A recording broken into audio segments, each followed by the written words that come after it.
যেভাবে লেখা আছে আমি সেভাবেই পড়ছি। আমি জামালপুরের মাদ্রাসার শিক্ষক। তো ঘটনাটি আমার নিজের জীবনের সাথে ঘটে যাওয়া একটি ঘটনা। ভালো লাগলে অবশ্যই পড়ে শোনাবেন। ঘটনাটি ঘটেছে আজ থেকে প্রায় 7 বছর আগে, রমজান মাসে। সালটা 2016। আমি একজন কুরআনের হাফেজ। তো রমজান মাসে আমাকে এক মসজিদে তারাবি নামাজের জন্য নেওয়া হয়।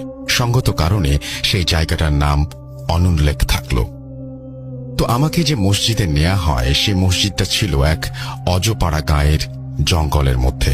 দিনের বেলা যেতেও অনেকে ভয় পায় সেখানে। রাস্তার দুপাশে বহু বছরের পুরনো মেহগনি গাছ, বটগাছ শির উঁচু করে দাঁড়িয়ে আছে। ব্রহ্মপুত্র নদীর একদম কুল ঘেঁষে ঢাকা জামালপুর মেইন রোড থেকে নেমে একটা গোরস্থান পাড়ি দিয়ে সেখানে অনেকটা পথ হেঁটে যেতে হতো। বলে রাখা ভালো, মসজিদটার কাছেই একটা কোরিয়ান ট্রেনিং সেন্টার ছিল, যেটা 2011 সালে অজানা কিছু সঙ্গত কারণে বন্ধ হয়ে গিয়েছিল। তারপর থেকে সেটা তালাবদ্ধ অবস্থায় থাকতো, কেউ সেখানে প্রবেশ করত না। অনেকের মুখে সেটাকে জিনদের বাসস্থান বলে শোনা যায়।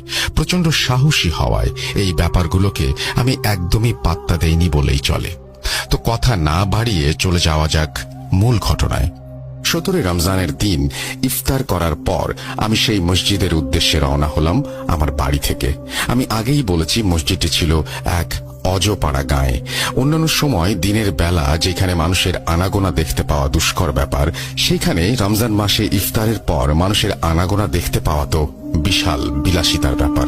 ঝলমলে পূর্ণিমার আলোয় জনমানবহীন রাস্তায় আমি হাঁটছি। আমার হাতে থাকা স্মার্টফোনের ফ্ল্যাশ লাইট আর আমার হাঁটার শব্দ ছাড়া আর কোনো কাক পক্ষীরও কোনো অস্তিত্ব নেই বললেই চলে সেই গাঁয়ের মেঠো পথে।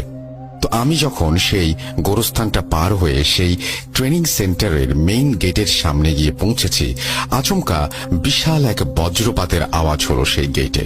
যেন বজ্রপাতটা সেই গেটকে উদ্দেশ্য করেই হয়েছে। হয়তো অনেকেই ভাবতে পারেন এটা ইলেকট্রিসিটির কোনো দুর্ঘটনার জন্য হয়েছে, যেমনটা আমি তৎক্ষণাৎ ভেবেছিলাম। হঠাৎ করে মনে হলো পরিত্যক্ত একটি কোরিয়ান সেন্টারে ইলেকট্রিসিটি আসবে কোথা থেকে। এইটা ভেবে প্রচন্ড সাহসী থাকা সত্ত্বেও কেমন যেন সারা শরীরে একটা ঝাঁকুনি দিয়ে উঠল। তবুও মনের ভেতর সাহসী শক্তি সঞ্চার করে যেই আমি সামনে এগোনোর জন্য সামনের দিকে তাকিয়েছি, হঠাৎ করে দেখি আমার থেকে প্রায় 20 ফুট দূরে এক বয়স্ক মুরব্বী লোক খুঁড়িয়ে খুঁড়িয়ে আমার দিকে আসছে। এমন অবস্থায় একটা মানুষকে দেখতে পেয়ে মনে অনেকটা প্রশান্তির হাওয়া বইতে লাগলো। আমি একটা বিষয় খেয়াল করলাম,